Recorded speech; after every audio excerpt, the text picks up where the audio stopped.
Hey, here we go. Chapter 27 notes. Finally, at long last, I'm going to tell you something I can tell you right now is that they are pretty short. So it's not going to be worth the wait. But thank you for waiting and thank you for your patience. Okay, here we go. All right. We're taking a look here at the Cold War, essentially, the background of the Cold War, especially in the 1950s, which begins, as we know from our past studies, with actually the end of the Second World War, and that's what we're going to start with. There are three main conferences toward the end of the Second World War.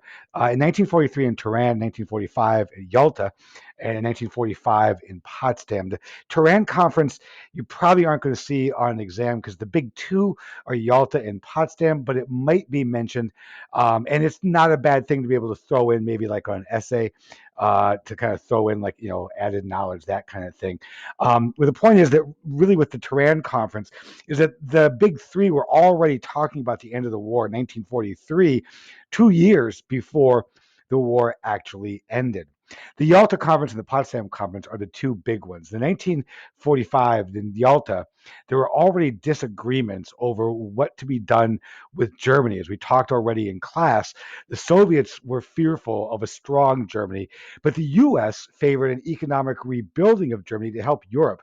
Germany had and still does have the largest economy in all of Europe. So it's kind of like the economic center point of Europe. And the United States saw a strong economic Germany as necessary to a strong European recovery. The Soviets, on the other hand, traditionally, whenever Germany was strong, that didn't work out too well for the Soviets. At the Potsdam Conference, the leadership in the United States will change from Roosevelt, who'd passed away, to Harry Truman. And Truman took a get tough policy toward the Soviets, which will lead to no agreement on Germany and hence a division of the German nation. There are really two visions of the post war world, one based on international cooperation, which was favored by the United States, where countries would be free to self determine their own governments, as long as, of course, as they were democracies in the US's eyes. And the United States saw itself as a leader in this post war world. Hence, we see in this early United Nations poster the US at the center of all the countries. Again, a long distance from that post World War I stance where Congress refused to get us involved in the League of Nations. But this was really begun back with the Atlantic Charter, that early, even before the Americans got involved in the war, that early meeting between the British and the Americans, where they were already starting in 1941 to draw potential plans for post war Europe and the post war world. The second image of the world was spheres of influence. And the Soviets favored this. One of the biggest things they wanted was a buffer zone against Western aggression, which is why the Soviets would insist on handling the rebuilding post war of the Eastern European nations like Hungary, Poland, Czechoslovakia, Romania, etc. As we talked again in class, the Soviets arguably had good reason to fear Western Europe.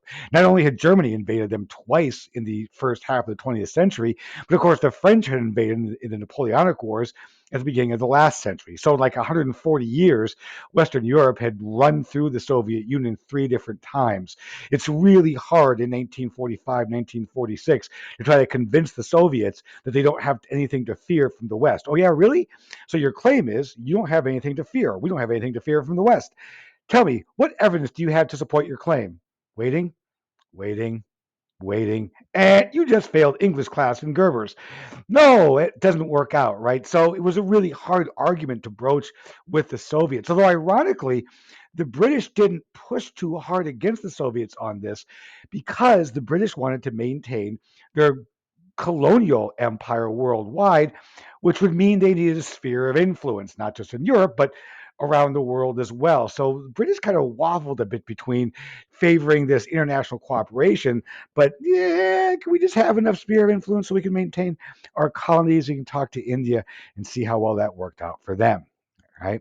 Um, at the first major conference, there was an agreement to receive land in Asia, the Soviets to receive land in Asia, and agreement on the basic structure of the United Nations. But there was no agreement on the Polish government or its borders, and a general but uneasy agreement was struck on Germany. But there's a lot of things left unknown. Will there be war reparations demanded from Germany like there was after World War One? The Soviets wanted the German nation dismembered, seeing them as a consistent danger to the security of Eastern Europe. And in the end, what was talked about was dividing Germany and the capital into zones of occupation. At the second major conference at Potsdam, again with Truman now replacing FDR, Truman did not share Roosevelt's trust in Stalin, or at least didn't share Roosevelt's long term working relationship as an ally with Stalin. He did give ground to the Soviets on Poland. This was part of why the Soviets end up with this bloc in Eastern Europe. But his refusal to give any ground on Germany is what led to its permanent division of both Berlin, the capital, and of Germany itself into Eastern and Western blocks or Eastern and Western zones of influence. And for Germany, after World War II, two nations. West Germany, democratic and allied with NATO, East Germany, communist and eventually allied with the Warsaw Pact. Of course, the Potsdam Conference was also where the Potsdam Declaration was issued, calling on Japan's unconditional surrender, the pulling back of Japanese territory to its pre 1894 territorial borders, stripping Japan of all its recent conquests, dismembering and disarming the military, and meting out stern justice to all those who were deemed guilty of war crimes against the Allies. This was when, as we know, there was also mention of the unconditional surrender and the losing of the position of emperor. This is the condition that was the primary blocking point for Japan responding to this. So after the war, there was tension about what the US should do. We did go into Japan. We became an occupying power in Japan. We turned Japan into a temporary military government led by the United States, and we oversaw the Japanese rewriting their constitution.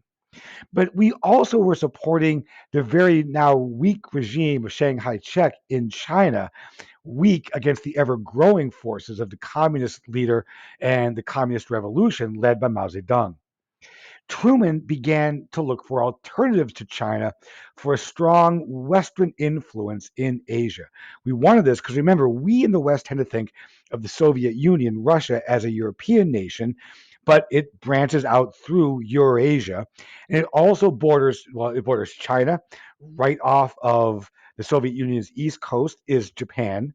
So we were looking for a strong partner in Asia to help with this policy essentially of containment to keep control of the Soviets or keep an eye on the Soviets. And with China slipping out of our control, we began to look around. All right, so what do we need? We need an ally that we can rely on. We need an ally that we have reasonable control over. Be nice if it was an educated population. It'd be cool if it was a democracy. Hey, you know who follows all those? Japan. Right. And so a revived Japan will now become a close ally, ironically, of the United States. Similar, maybe even more extreme, to the realignment of the British and the Americans after the American Revolution. Berlin and Germany were being divided, though. This map up top shows you this outline of the city of Berlin itself, which was divided into zones of occupation.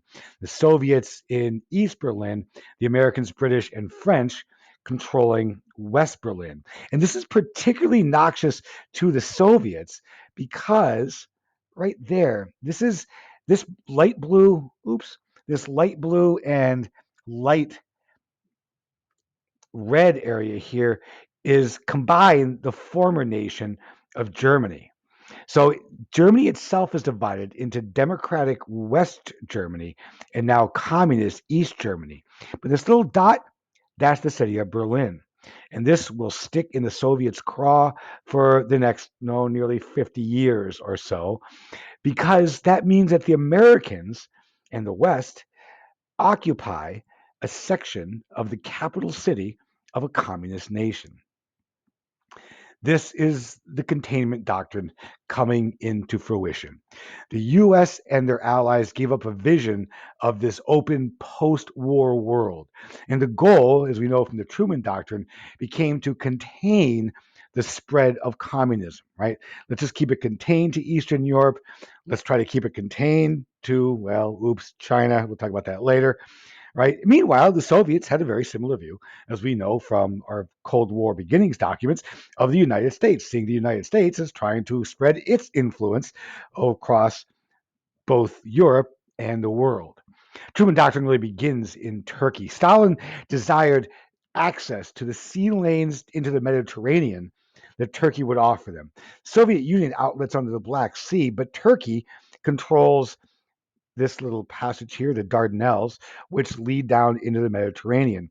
So an alliance with the Turks, or control of the Turkish government, would give the Soviets access to the Mediterranean. Um, but when Turkey and Greece, with their unstable post war governments, appealed to the West for help, the British weren't able to assist. They were too poor after the war. And this is when Truman says it'll be the role of the United States to support free peoples everywhere.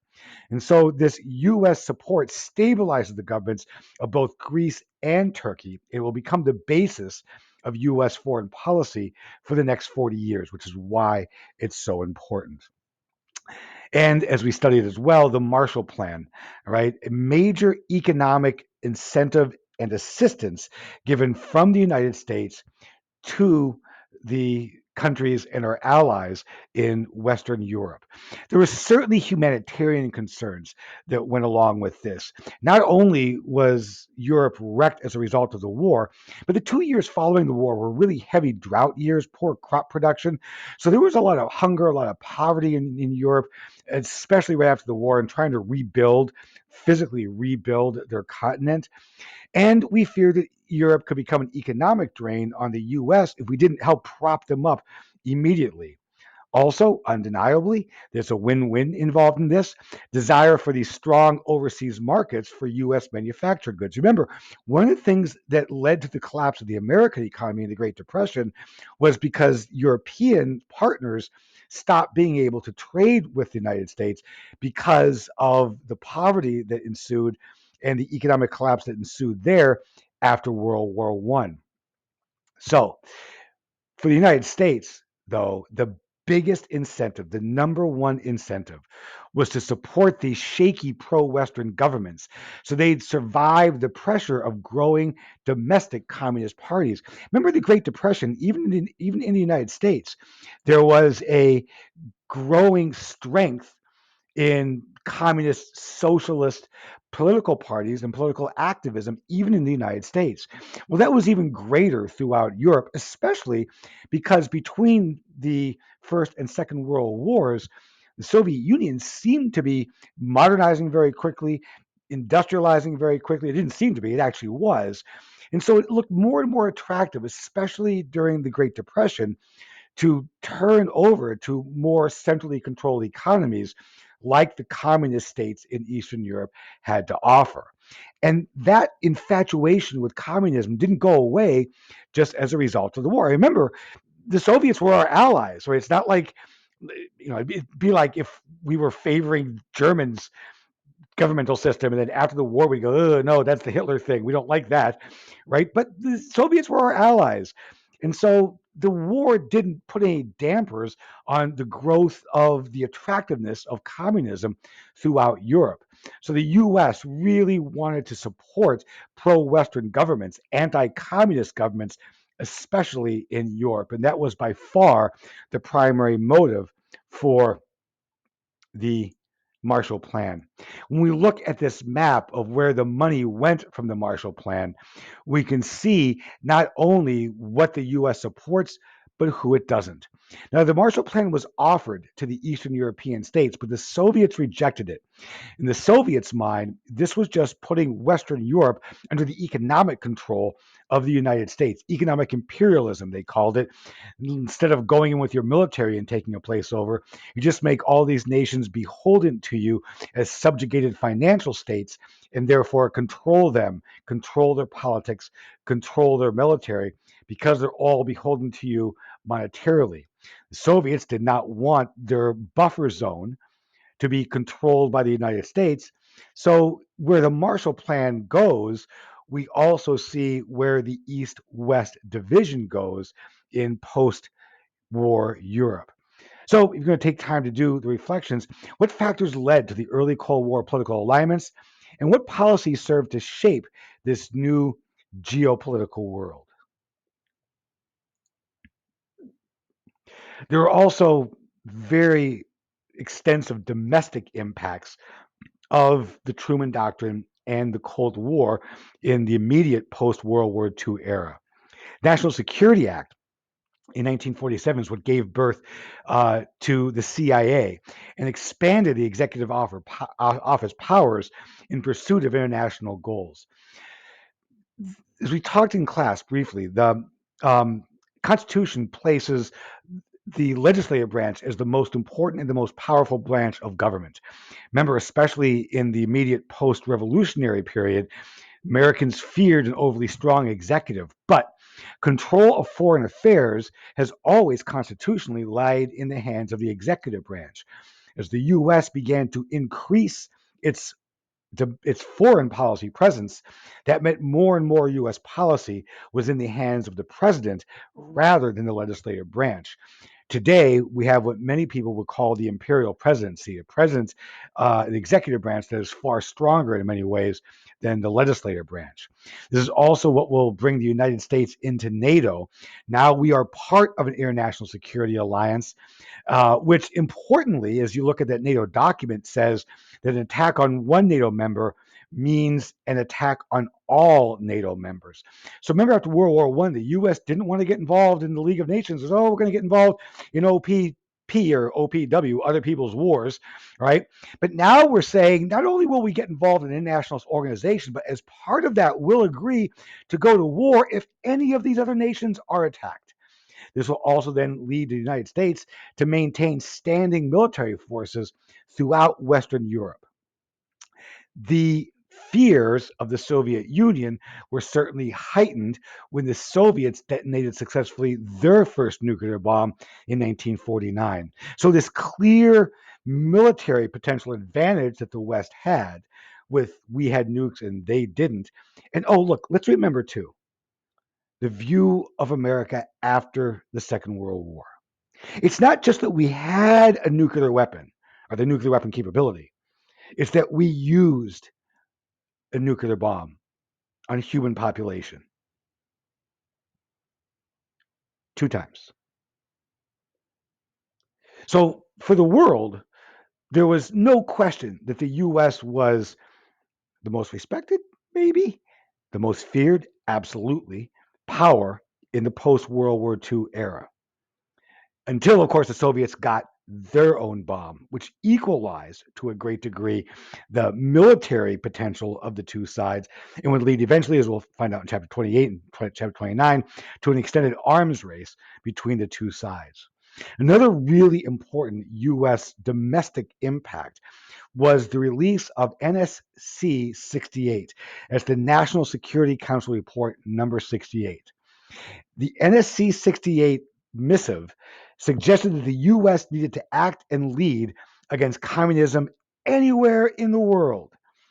This is an extension of the Truman Doctrine. But whereas the Truman Doctrine expressly mentioned support economically and politically, NSC 68 extends that to military support. It also promotes greatly increasing the strength of both our nuclear and conventional military arsenals as a means of putting a little muscle behind the money of the containment policy. There are also huge economic adjustments at home. When servicemen came back from the war, Congress passed what's called colloquially the GI Bill, formerly known as the Servicemen's Readjustment Act. This was support for continuing education, job training, housing loans, but very important. Really super important. This unfortunately we do usually like a half a day on this. We're cutting it this year because we don't have time, but really, really important. Beginning in the 1920s, the Federal Housing Authority, when they gave loans, had it as part of their rules that the housing loans would only be given to segregated neighborhoods. So this is federal policy forcing the segregation of whites and African Americans. The housing loans that came out as part of the GI Bill were mostly expressly for buying homes in the suburbs. One of the things we'll look at in the 1950s and 60s is the explosion of the American suburbs.